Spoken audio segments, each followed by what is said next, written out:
نحمده ونستعينه ونستغفره ونؤمن به ونتوكل عليه ونعوذ بالله من شرور أنفسنا ومن سيئات أعمالنا من يهده الله فلا مضل له ومن يضلله فلا هادي له ونشهد أن لا إله إلا الله وحده لا شريك له ونشهد أن سيدنا ومولانا محمدا عبده ورسوله صلى الله عليه وعلى آله وأصحابه وسلم أما بعد فأعوذ بالله من الشيطان الرجيم بسم الله الرحمن الرحيم يا أيها الذين آمنوا لا تتبعوا خطوات الشيطان إنه لكم عدو مبين قال النبي صلى الله عليه وسلم عليكم بسنتي وسنة الخلفاء الراشدين المهديين أو كما قال عليه الصلاة والسلام۔ میرے محترم بزرگوں اور عزیز دوستو،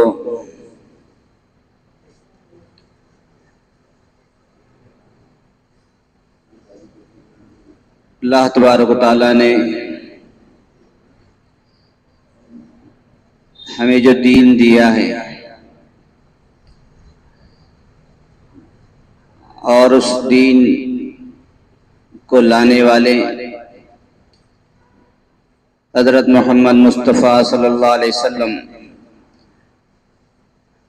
کا جو نمونہ ہے، ہمارے لیے وہ سب سے بڑی چیز ہے۔ اللہ تبارک و تعالیٰ اگر چاہتے تو آسمان سے فرشتے کو نازل کر کے قرآن پاک کو ڈائریکٹ فرشتے کے ذریعے سے یا کسی آواز کے ذریعے سے ہم تک پہنچا سکتے تھے، لیکن اللہ تعالیٰ کی ایک سنت ہے کہ جب وہ انسانوں میں بھیج رہے ہیں کسی کو نبی بنا کر، تو وہ نبی بھی انسانوں والا ہی ہونا چاہیے، تاکہ انسان اس سے مانوس ہوں۔ جب ایک انسان یہ کام کر سکتا ہے تو سامنے والا انسان یہ کام کیوں نہیں کر سکتا، تاکہ کل کوئی یہ نہ کہے بھائی وہ تو ایک فرشتے ہیں، ان کے اندر گناہ کا مادہ ہی نہیں ہے، لہذا اگر وہ گناہ نہیں کر رہے ہیں تو ان کا کوئی کمال نہیں ہے۔ اسی لیے اللہ تعالیٰ نے نبی جو بھیجے ہیں وہ انسانوں میں سے بھیجے ہیں، جن کے اندر اللہ تعالیٰ نے دو نفس رکھے ہیں، شر بھی کراتا ہے، برے کام بھی کراتا ہے، اچھے کام بھی کراتا ہے، دونوں ہی چیزیں وہ انسان میں رکھی ہوئی ہیں۔ فرشتوں میں تو اللہ تعالیٰ نے نیکی کا مادہ رکھا ہے، وہ گناہ کر ہی نہیں سکتے، ان کے اندر ایسا سافٹ ویئر فٹ ہے کہ وہ سافٹ ویئر جو اپنا کام ہے وہی کام کرے گا، دوسرا نہیں کرے گا۔ لیکن انسان کے اندر دونوں چیزیں فٹ ہیں، وہ اچھائی بھی کرے گا، برائی بھی کرے گا، اس لیے کہ انسان میں دونوں چیزیں موجود ہیں۔ فرشتوں کی صفت تو یہ ہے کہ لا یعصون اللہ ما امرہم ویفعلون ما یؤمرون، وہ بالکل گناہ نہیں کرتے فرشتوں کے بارے میں۔ انسانوں کے بارے میں ایسا نہیں ہے کہ وہ گناہ نہیں کریں گے۔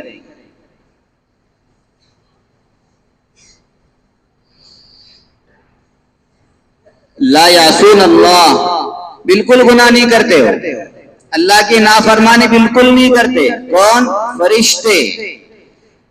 جب کوئی اچھا نیک بندہ نظر آتا ہے تو ہم کیا کہتے ہیں؟ دیکھو فرشتے جیسا لگ رہا ہے، ہم کہتے ہیں نہیں، فرشتہ معلوم ہو رہا ہے، یعنی کوئی گناہ ہی نہیں کرتا ہے۔ گویا کہ گناہ نہ کرنا یہ فرشتے کی صفت ہے۔ لا یعصون اللہ ما امرہم ویفعلون ما یؤمرون، اللہ تعالیٰ جو حکم دیتے ہیں وہی کرتے ہیں، اس کے خلاف نہیں جاتے۔ فرشتوں کی یہ صفت ہے۔ اگر وہ کہیں آسمان سے بارش برساؤ تو بارش برساتے ہیں، اگر اللہ تعالیٰ حکم کریں کہ مت برساؤ تو بالکل نہیں برساتے۔ اللہ حکم دیتے ہیں کہ اس بندے کی جان نکالو، فوراً نکالتے ہیں، کہنے لگے رہنے دو ابھی کچھ جی لینے دو تو اس کو چھوڑ دیتے ہیں۔ جو اللہ حکم دیتے ہیں وہی کرتے ہیں، دوسری کوئی چیز نہیں کرتے، ان کی یہ صفت ہے۔ لیکن انسان کے اندر جو صفت ہے، اللہ کے حکم دینے کے بعد بھی وہ اس کے خلاف جاتے ہیں۔ بعض نیک بندے ہوتے ہیں اللہ کے حکم کے مطابق ہی کرتے ہیں، اس لیے وہ فرشتوں کے مانند ہو جاتے ہیں۔ بعض بندے یہ ہیں کہ ہماری جماعتیں اسے سمجھا کر کے تھک جاتی ہیں، پھر بھی وہ بندہ قابو میں نہیں آتا، مسجد تک آتا ہی نہیں، ایسے بھی ہوتے ہیں۔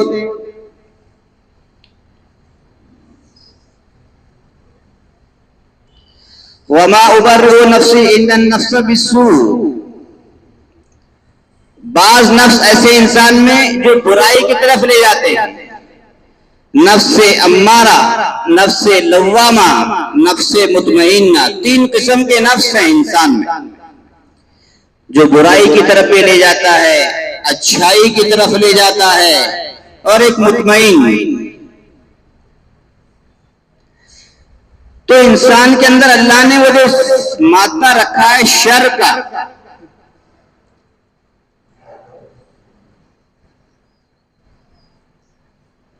وہ شیطان اس طرف لے جاتا ہے۔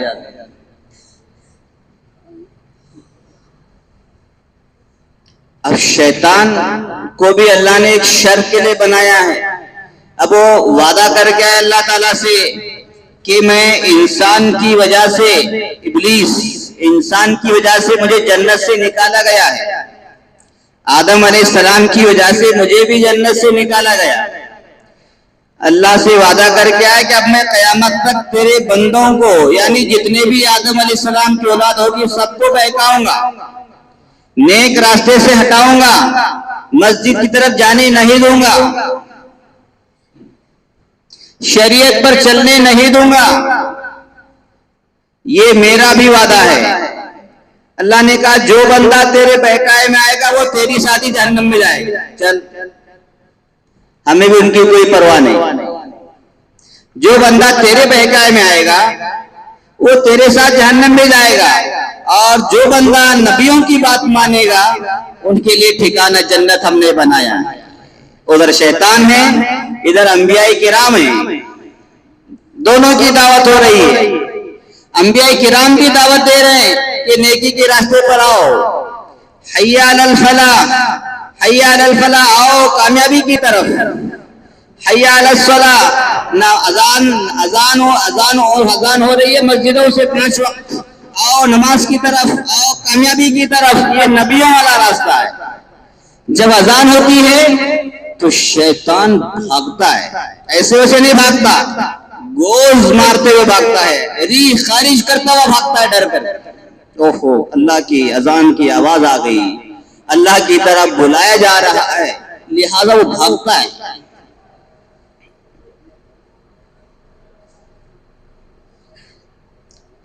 پانچ وقت آواز لگائی جا رہی ہے، آؤ کامیابی کی طرف،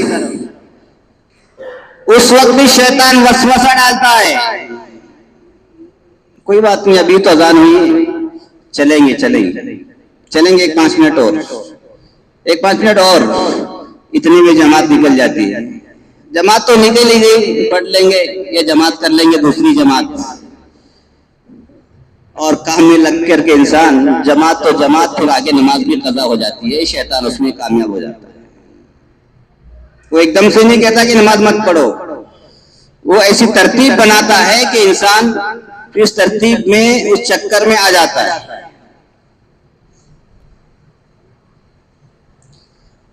اکثر ہمارے ہمارے ساتھیوں کی جماعت نکل جاتی ہے، وہ اسی وجہ سے نکل جاتی ہے کہ چلیں گے 5 منٹ میں، حالانکہ اذان کا مطلب ہی ہے کہ اب کام کو چھوڑ دو، ابھی تو اذان ہوئی ہے، کا مطلب یہ نہیں کہ اب یہ کام کرو اور اذان کے بعد میں نہیں، اذان کا مطلب یہ ہے کہ اب مسجد کی طرف چلو۔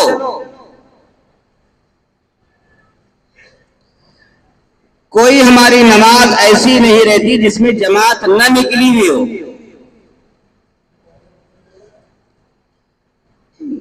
بیچارے بعض تقاضے والے ایسے ہوتے ہیں، پوری صف کی صف جماعت نکلی ہوئی، پہلے صف پہ جو بیچارے ہیں ان کو تقاضا ہے کوئی نکلنا ہے، جلدی جانا ہے، اب پریشان ہے، جائیں تو کیسے جائیں؟ پوری صف ریل کی ریل کھڑی ہے باہر پیچھے، اب نکلنا تو کیسے نکلنا بیچارہ نے؟ کوئی راستہ نہیں ہے، دیوار چھوڑ کے جا نہیں سکتے، جانا تو پیچھے سے ہی ہے، اب پوری جماعت نکلی ہوئی ہے، اب اسے تقاضا ہے بیچارے، کیا کرے؟ نمازی کے آگے سے گزر نہیں سکتے، گناہ ہے، وہ بھی سوچے گا، اس کو تقاضا ہے وہ بھی سوچ رہا ہے، نہ اطمینان سے نماز پڑھ رہا ہے بیچارہ، نہ ان کی نماز پوری ہو رہی، اور نماز بھی ایسے پڑھتے ہیں بالکل نشانہ لگا کر کے، اگر سامنے کوئی ٹھہرا ہے سب کی پیچھے پڑیں گے بالکل پورا، انہیں نکلنا چاہیے بالکل، یہ ترتیب نہیں ہے۔ پہلی بات تو جماعت نہیں نکلنا، مغرب میں آدھی مسجد سے زیادہ ہماری جماعت نکل جاتی ہے، عشاء میں نکل جاتی ہے، یہ جماعت جب نکل جاتی ہے بعض مرتبہ نمازی سوچتا ہے کہ بھائی پہلی صف میں پڑھنے کا بہت بڑی سزا ہے، حالانکہ حدیث شریف میں کیا ہے، پہلی صف پہ نماز پڑھنا بہت بڑا ثواب ہے، لیکن وہ بندہ سوچ رہا ہے کہ یہ بڑی سزا ہے پہلی صف پہ نماز پڑھنا، اس لیے اگلی بار وہ بھی جماعت چکا کر کے آ جاتا ہے، کم سے کم جماعت چکا کے نکلنے کا راستہ تو ملتا ہے۔ اذان ہوتے ہی بندے کو جماعت کی تیاری کرنی چاہیے، اور خاص طور سے مغرب میں تو نماز اذان سے پہلے آنا چاہیے۔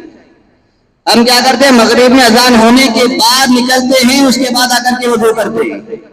ہاں چلو ایک بندہ گھر سے وضو کر کے نکلا ہے، قریب میں گھر ہے، پہنچ سکتا ہے اذان ہونے کے بعد بھی، تو الگ بات ہے۔ مغرب میں تو اتنا وقت ہوتا ہی نہیں، پھر بھی ہم کیا کرتے ہیں، اذان کے بعد نکلتے ہیں، اس کے بعد آ کر کے وضو کرتے ہیں، اور وضو پر دیکھیں گے تو یہاں بھی لائن لگی رہتی ہے، اسی چکر میں تینوں رکعتیں نکل جاتی ہیں۔ یہ وسوسے ہیں، وسوسے، ان وسوسوں کو دور کرنا چاہیے۔ اذان ہو گئی تو فوراً نکلنے کا انتظام، یا گھر سے وضو کرنے کا، گھر سے وضو اگر گھروں میں موجود ہیں تو گھر سے وضو کرنے کا اہتمام کریں، اور اگر بازار میں ہے تو پھر جلدی آ کر کے وضو کرنے مسجد میں۔ لیکن جماعت کا اہتمام، جو لوگ جماعت چھپاتے ہیں، جن کی جماعتیں نکل جاتی ہیں، آخر میں چل کر کے ان کی نمازیں بھی نکل جاتی ہیں اور نمازیں قضا ہو جاتی ہیں، عادت بنتے بنتے بنتے بنتے وہاں تک پہنچ جاتی ہے۔ یہ جو وسوسے ہوتے ہیں یہ آہستہ آہستہ آہستہ چھوٹنے، یعنی ایک چیز سنتیں چھوٹ گئی، نماز سے پہلے کی سنتیں چھوٹ گئی، چلو اگلی بار پڑھ لیں گے، پھر چھوٹ گئی، چلو اگلی بار پڑھ لیں گے، پھر عادت بنتے بنتے بنتے وہ سنت چھوڑ ہی دیتے ہیں پہلے والی۔ وہ پہلے والی سنتیں اسی لیے ہیں تاکہ ہم مکمل جماعت ہمیں مل سکے، اور سنت ہے وہ اللہ کے نبی نے اس کو ادا کیا ہے، ہمیں بھی ادا کرنا ہے، نبی کی سنت ہے۔ جب بندہ پہلے کی سنتیں پڑھتا ہے اس کی نماز میں اطمینان ہوتا ہے، سکون ملتا ہے۔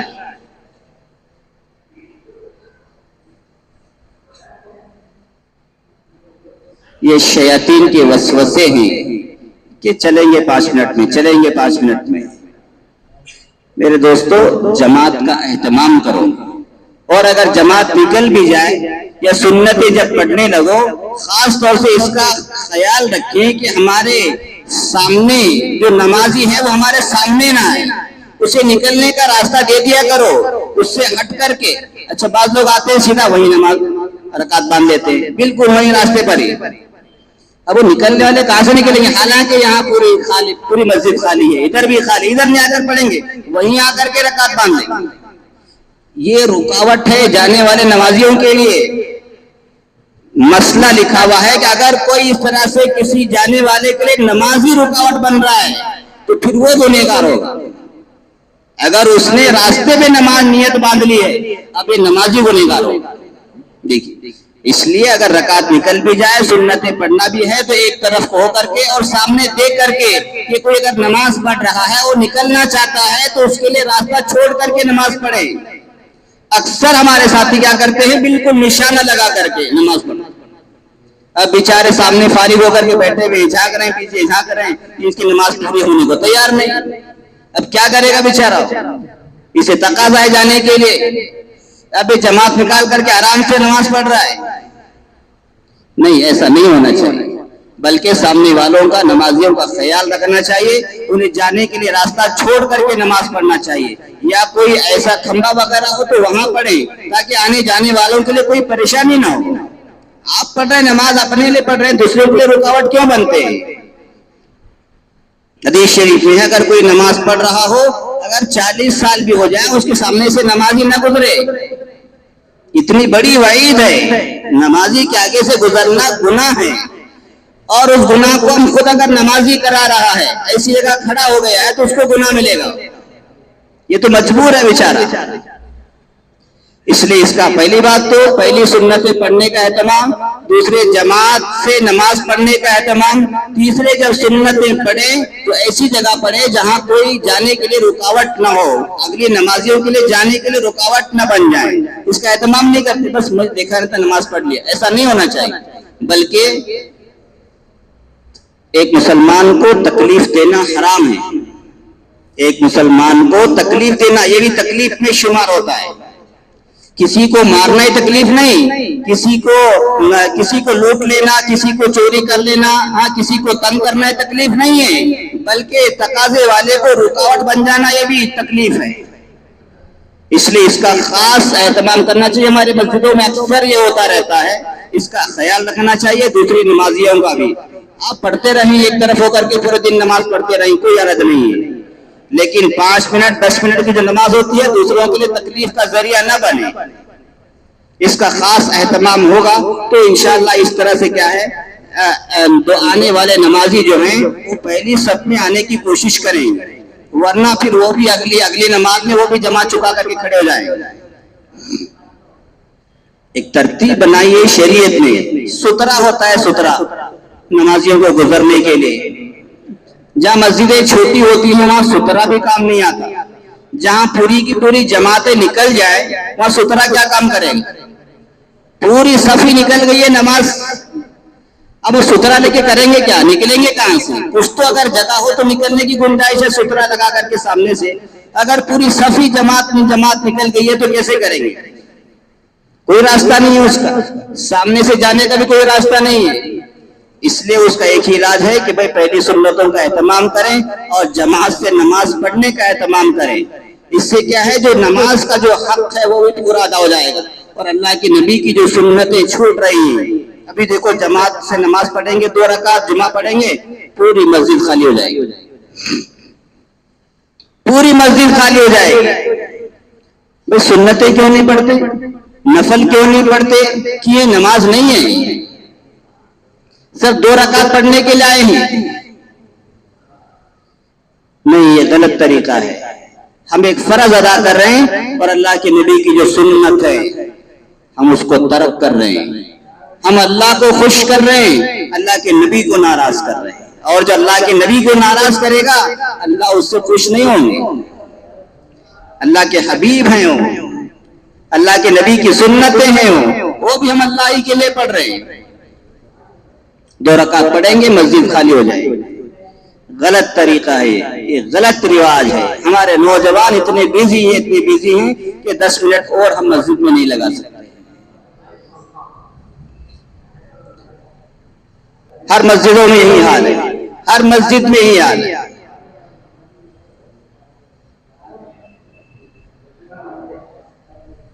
اللہ کے نبی ہمارے لیے نمونہ ہے، اگر ہم اللہ کے نبی کے نمونے پر نہیں چلیں گے، اللہ کے نبی کے طریقے پر نہیں چلیں گے، ہو سکتا ہے اللہ تعالیٰ وہ 2 رکعت نماز بھی قبول نہ کرے، اس لیے کہ 2 رکعت تو پڑھتا ہے، جو نبی کا طریقہ ہے، جو نبی کی سنت ہے، اس کو یہ چھوڑ رہا ہے۔ اس کا مکمل اہتمام ہونا چاہیے، پابندی کے ساتھ اہتمام ہونا چاہیے۔ جہاں ہم جمعے کی نماز پڑھنے کے لیے نہا کر، دھو کر، نئے کپڑے پہن کر، اچھے کپڑے پہن کر، عطر لگا کر بڑے اہتمام سے آتے ہیں، جیسے عید کی نماز کے لیے آ رہے ہیں، اور 2 رکعت نماز پڑھ کر کے نکل جاتے ہیں، یہ نماز کی توہین ہے، یہ سنت کی توہین ہے۔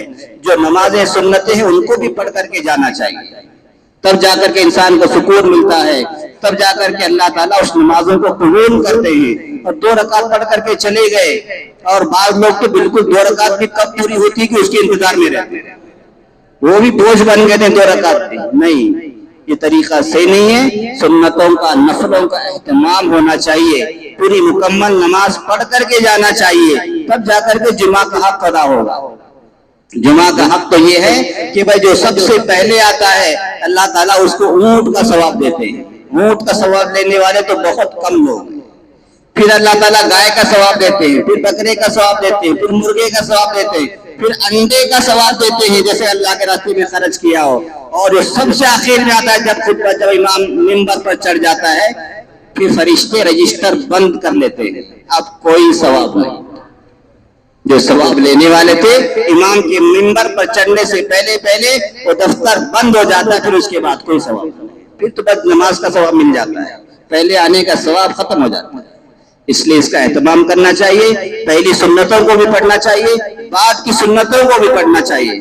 ہاں ایسے بھی لوگ ہو سکتے ہیں جو بیچارے یہاں سے 2 رکعت نماز پڑھ کے جلدی چلے جا کر کے گھر میں پڑھتے ہوں، ہم کسی پر بدگمان نہیں ہیں کہ نہیں پڑھتے ہوں، ہو سکتا ہے گھر میں جا کر کے پڑھتے ہوں، بہت اچھی بات ہے اگر آپ گھر میں پڑھتے ہوں۔